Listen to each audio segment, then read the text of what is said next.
नमस्कार, मैं मेहुल व्यास।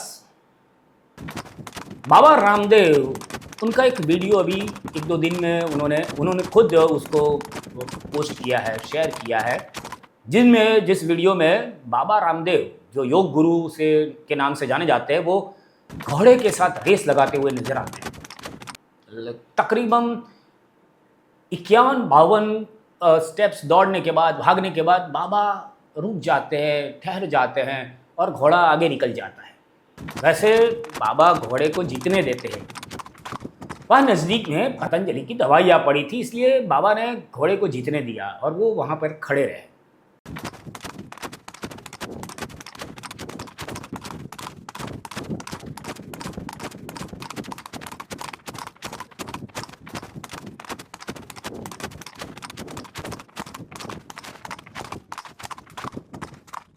घोड़े की तरह तेज दौड़ने की ताकत, स्ट्रॉन्ग इम्यूनिटी और एंटी एजिंग पावर चाहिए तो इम्यूनोग्रिट गोल्ड और स्वर्ण शिलाजीत खाइए। तो ये हुआ एवर यंग रहने का मंत्र। वैसे आपको पता ही होगा कि विज्ञापन मामले में, एडवर्टाइजमेंट मामले में, झूठी खबरों के, झूठे विज्ञापन के मामले में सुप्रीम कोर्ट ने बाबा रामदेव को बड़ी परेशानी में डाला था। पर बाबा जो प्रचार प्रिय बाबा है, वो ऐसे रुकने वाले थोड़ी ना है। वो तो नहीं रुकेंगे, क्योंकि बाबा जो है इस वीडियो में पतंजलि का प्रचार नहीं कर रहे हैं, पर वो कह रहे हैं हाथ में दवाइयाँ लेकर कि यदि आप घोड़े की तरह तेज दौड़ने की ताकत, स्ट्रांग इम्यूनिटी और एंटी एजिंग को रोकने की शक्ति चाहते हैं तो इम्यूनोग्रेड गोल्ड और स्वर्ण शिलाजीत खाएं। अच्छी बात है। घोड़े की तरह तेज दौड़ने की ताकत, स्ट्रॉन्ग इम्यूनिटी और एंटी एजिंग पावर चाहिए तो इम्यूनोग्रिट गोल्ड और स्वर्ण शिलाजीत खाइए।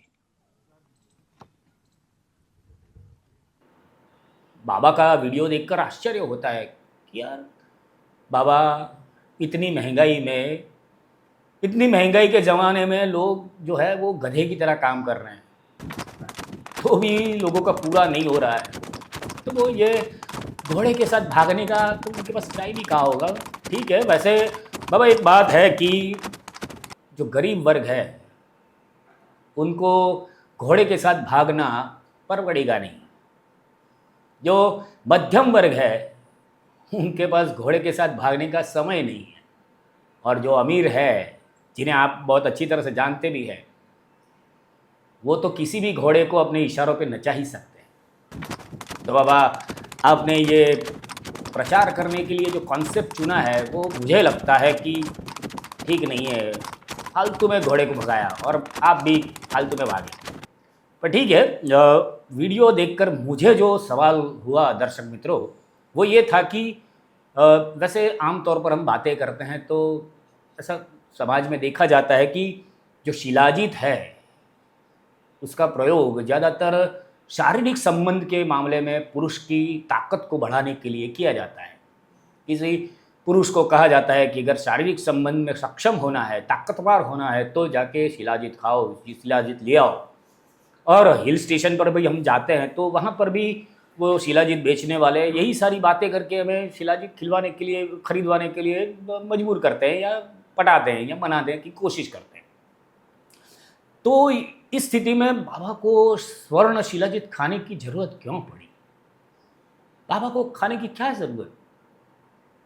घोड़े की तरह तेज दौड़ने की ताकत, स्ट्रॉन्ग इम्यूनिटी और एंटी एजिंग पावर चाहिए तो इम्यूनोग्रिट गोल्ड और स्वर्ण शिलाजीत खाइए।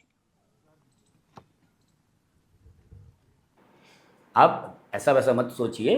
मेरा प्रश्न वो वाला नहीं है कि बाबा के चरित्र पे नहीं है, क्योंकि मुझे ये पता है कि शिलाजीत ना सिर्फ यही एक तरीके से नहीं खाते, उसका शरीर की तंदुरुस्ती के लिए भी शिलाजीत खाया जाता है।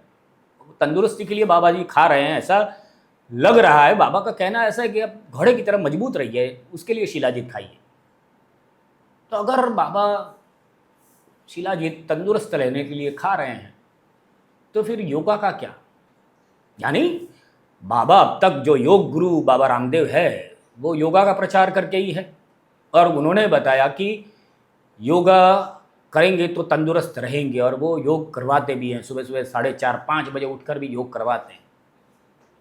तो बाबा अगर योग कर रहे हैं तो फिर इतनी डबल एनर्जी की क्या जरूरत है? ठीक है, पर आपको क्या लगता है, बाबा ने शिलाजीत क्यों खाई होगी? आप क्या सोचते हैं? कमेंट करके प्लीज़ प्लीज़ बताइए। बाद में वीडियो को लाइक कीजिए, चैनल को सब्सक्राइब कीजिए और मज़े कीजिए। आभार।